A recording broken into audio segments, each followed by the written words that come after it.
Hello everyone and welcome to Dev Tricks and Secrets. Today we have 15 of them across the zombies maps of Black Ops 2, stretching all the way from TranZit to Origins. And as always, this series is really just a way to celebrate the development of these maps, and if you enjoy any of it, consider leaving a like down below. It helps me out a ton, and of course, make sure you're subscribed so you can come back for more. Without further ado, let's get into it. For our first Dev Secret today, we are starting off in TranZit with something that is actually quite simple. Because just behind this store right here is something most people probably do not know exists, and that's a parking lot, fit with a single line marked out in the pavement. This area does indeed have collision, although the collision stops immediately on the other side of the parking lot, and as far as I can tell, this is pretty much impossible to see from inside the map. But I'm pretty sure the reason why this is here, at least according to the leaked dev docs for TranZit, is there was supposed to be a road here. One that was accessible and was playable space. So it could very well be the case that this parking lot was also going to be playable space, or perhaps just outside of it. And I've never noticed this before, but it seems like there's actually evidence of this road right here. This piece of terrain, although its texture is no longer asphalt, it is separate from the terrain around it. And I could definitely imagine a world where that just extended all the way through and connected to the road here. It's kind of crazy to think about, actually, and I suppose it would have provided another way around the lava, or... well, I'm not exactly sure where it would have led to. Perhaps this whole thing would have gave a reason for this store to have an interior, which with Fulbright, we can see it definitely does. But either way, I suppose it never made it into the final build. But for our next dev secret here, we're gonna go ahead and fly on out of town, just down the road a bit, because over here by the power station is something very simple, but quite interesting, and I wonder if the devs did this on purpose. Because I've counted up all of these train cars, and it turns out there's 15 of them. 15 train cars in one car, which, I guess that'd be 115, wouldn't it? I sort of doubt this was on purpose, but I thought it was interesting. But next to us here is a bit more of a dev trick. This model that we're looking at right here is a repurposed one from Black Ops 1's map Radiation. The one that you can play on in multiplayer, and the one from the mission for Kuda that the helicopter crashes into. The model has changed slightly in Black Ops 2. It seems the tanks are a little bit smaller and there's no longer any rating on them. But of course, those fuel tanks are not the only reused asset from Black Ops 1. Over here behind the farm, we can find something somewhat similar. These tanks right here, if we get close, we can see they have Russian writing on them. And of course, that's because they're from Black Ops 1. And you can even see this writing from inside the map. But unlike those other large tanks, I don't know where this was used in Black Ops 1. I'm sure it was, and probably in multiple places actually. It's pretty generic. But that is it for TranZit, so heading on over to Nuketown for our next dev secret. And for this one, we gotta look towards the mushroom cloud. And specifically, actually get up close and personal with it. Because as we start to rotate around it, we'll realize that this thing that looks very much so 3D actually isn't at all. It's made up of a whole bunch of 2D textures, which becomes very apparent when you get to the side of it. It's pretty crazy what the developers did here, because there really are a ton of these textures here. All of them just layered on top of each other with their own animation. But from here on the ground, of course, the player is none the wiser, and it looks absolutely amazing.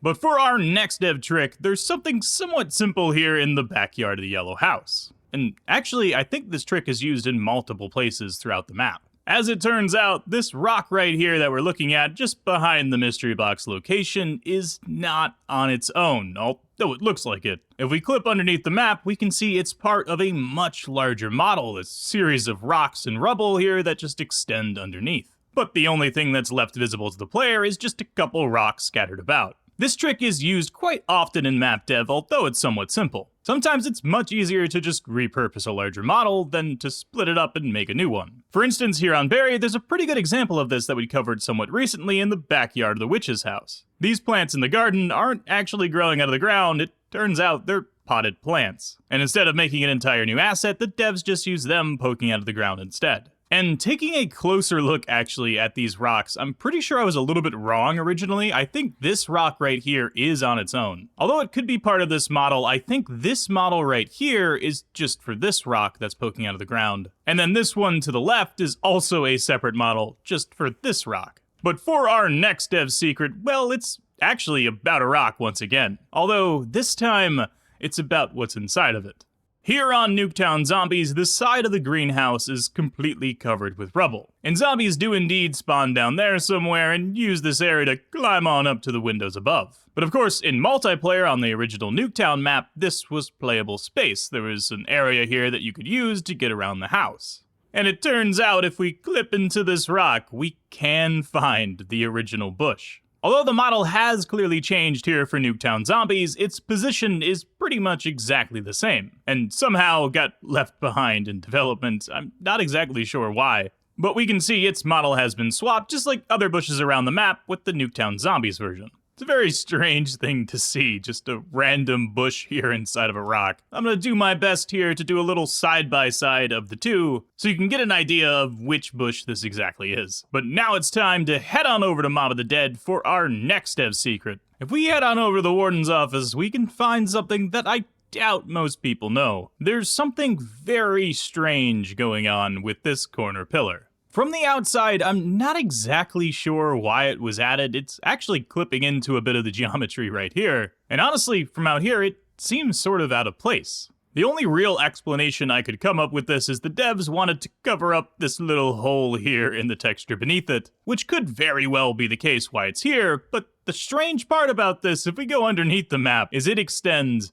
very far beneath us, which is a wild thing to see. Whoever the dev was that put this in extended it much further than he needed to, which makes me think it was probably something that was added a bit later and just tacked on and maybe not done with a whole bunch of care, which might further explain why it's here in general. But either way, I think it's kinda cool, but for our next dev secret, well, we just gotta look right next to us. Because it turns out the wiring on Mob of the Dead is very correct and done with a lot of care. Starting with this electrified door here, we can see 3 wires coming off of it, each one of them leading through the warden's office and then out the window. These lines continue their way over a few poles and then down to the power building below, where we see them attached to a wall and then go back again even further to another wall and then turn around once again over playable space, which honestly, when I was down here, I never realized that these wires were the ones from the warden's office, but it turns out they are. And this is where they split up, each one of them going to a different shock box, bending around poles whenever they need to. And this one even changes material by the look of it before bending around another pipe and then going through this wall, carrying on all the way to its destination. It's kind of impressive the amount of effort the devs took to make this accurate. But of course, the circuit does not stop there. There is another wire leading out of the shock boxes. And well, as for this one, it heads right on back through and leads towards the generator that you're trying to overload. And it's true for all 3 of them. I suppose this was done to be a visual way to figure out these little puzzles, because the developers did take this much care with each one of them. For instance, here at the showers puzzle, we can see this little box right here that a wire is leading to. And below it, of course, is a door that needs power. And I'm sure you know where this one's going. It does indeed lead back through this little gate to the shock box that you need to use to open it. And we can see that this is even true for something as simple as the jail cells. This one also has a wire that meanders its way all the way back through this door and to another shock box. And another one that's quite impressive is here in the spiral staircase, where connected to this pulley here that releases this cage is yet another wire. And this one, if we follow it all the way down, it goes to the Nixie tubes. Which makes perfect sense, of course, because that's exactly what allows you to get that plane part. Although this might seem kinda simple, I think it's really cool. The attention to detail here is honestly astonishing. So I'm gonna take a sip of the coffee. Because, of course, I have my coffee with me here this morning. I hope wherever you are, whatever time you're watching this, you're enjoying yourself. Because I love myself a bit of Black Ops 2, and I want to say thank you to the developers for making this game. Some of them may have moved on from Call of Duty, while others are still working on Black Ops 6. And I know times have changed a lot since Black Ops 2 and Call of Duty in general as well, but I hope all of you people who worked on this game are enjoying life and still making awesome content. But with that being said, we have one more dev secret here on Mob of the Dead, and we have to go underneath docks to find it. This first part we've shown many times on the channel here before, but beneath the water, of course, if we go far enough underneath it, we'll find the Golden Gate Bridge. Because of course, this Golden Gate Bridge is not actually floating out inside the water, instead it's below the map in an entirely different space. But something I did not realize until the series outside, and judging by the comment section, most of you guys don't know it either, is there's actually something out there in the water. And if I go ahead and do an r_fog0, well, it becomes a little bit more clear. For some reason, in the distance is a 2D version of Alcatraz. Something that I don't think the developers really needed to put out here, as with the fog, you really can't see this anyway. But it is indeed here, and judging by the look of it, it seems to be a photo from real life. I mean, that vegetation is not in the game, for sure. But nevertheless, it is quite interesting that it's out here, because I really don't think it's very visible from the bridge. I mean, even with the fog turned off, it's hard to tell that it's out there.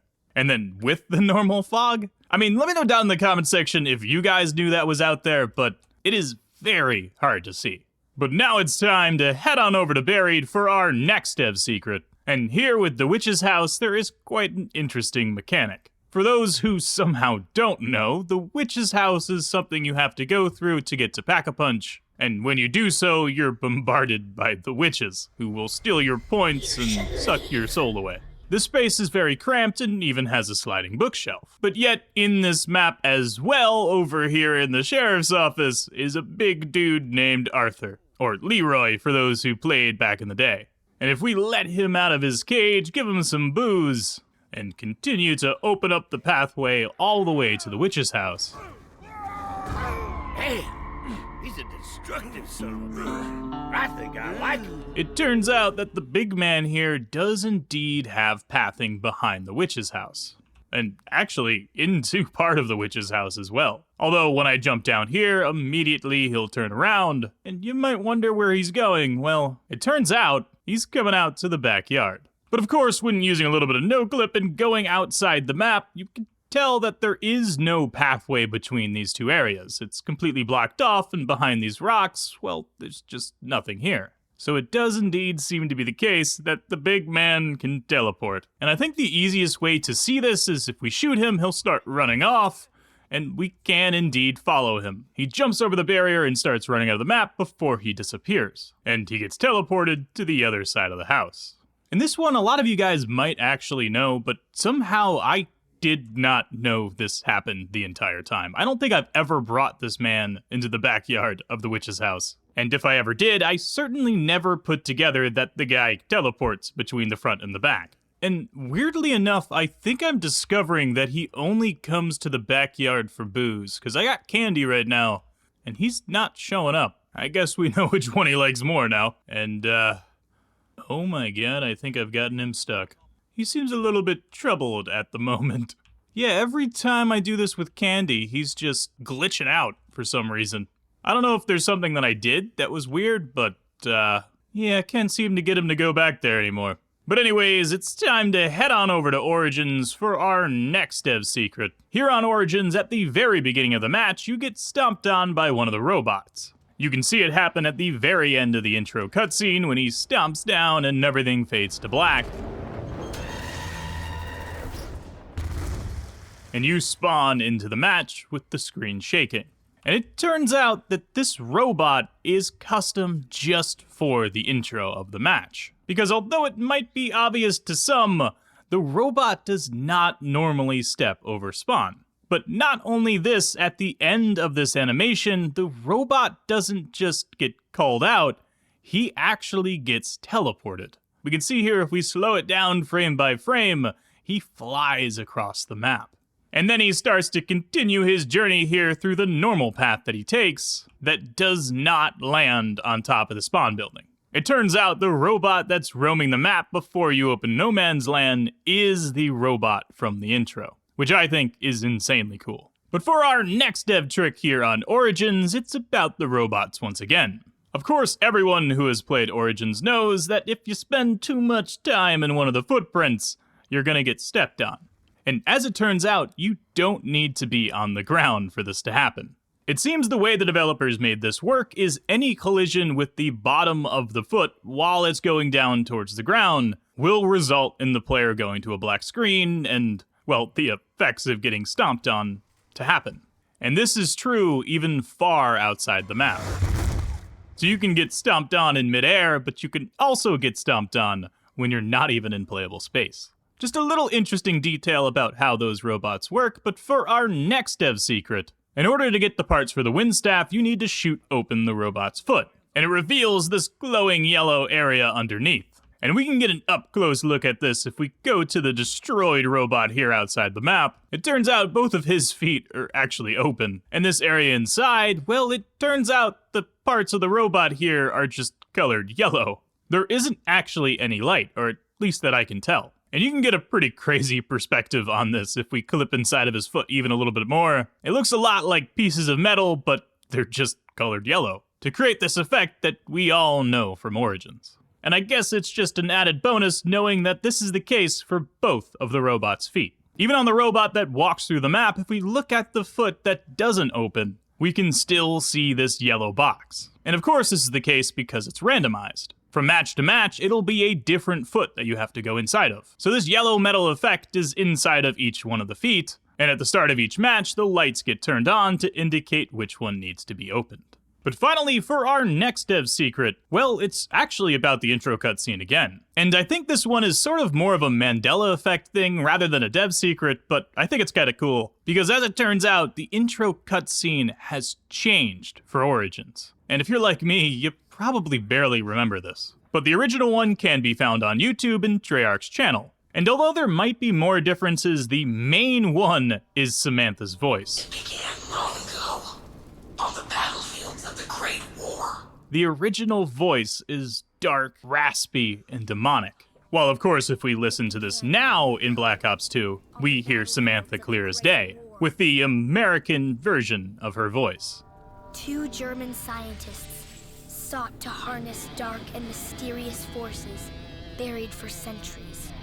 Let me know down in the comment section if you guys remembered that, because I definitely didn't until I started looking into the lore of Origins. Which, by the way, learning lore? Oh boy, we gotta get to that soon, don't we? Before our last dev secret, let's head on into the excavation site, and of course, as you all probably know, there are 4 statues down here, one for each of the main characters. From left to right, we got Richtofen, Takeo, Dempsey, and Nikolai. But I suppose the dev trick here is that they're all actually the same statue, just with different heads. If we look very closely at the texture, we can see some cracks here on Nikolai, and then all the way over on Richtofen, well, those same cracks exist.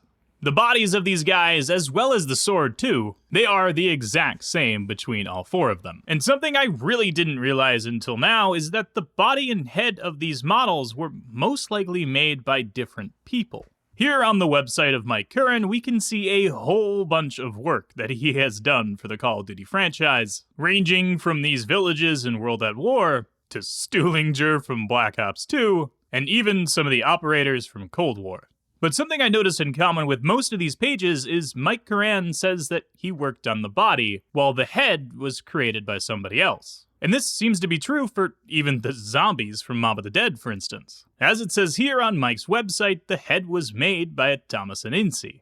Also, I just want to take a moment to say it's insanely cool to see how many things that Mike Curran worked on. So many of them being extremely recognizable. Hats off to you, my good sir. But something I've never noticed about these statues in Black Ops 2 is for Richtofen, he seems to be looking up to the left. All of the other characters, from Takeo all the way to Nikolai, are looking straight forward, while Richtofen has a little bit of a smirk, and he's looking off to the side. I'm not exactly sure why this is, if there's something that he's looking at. Perhaps there's a lore reason for this, and maybe we'll learn that in the future. But for now, that is it for me, ladies and gentlemen. I hope you guys enjoyed, and if you did, consider leaving a like down below. It helps me out a ton, and of course, make sure you subscribe so you can come back for more. There are plenty more dev tricks and secrets to check out throughout Call of Duty, and I can't wait to get to them all. If you want to watch more of my content, you can click one of the videos on your screen right now, but if not, I'll catch you guys in the next one. Stay awesome, and peace out.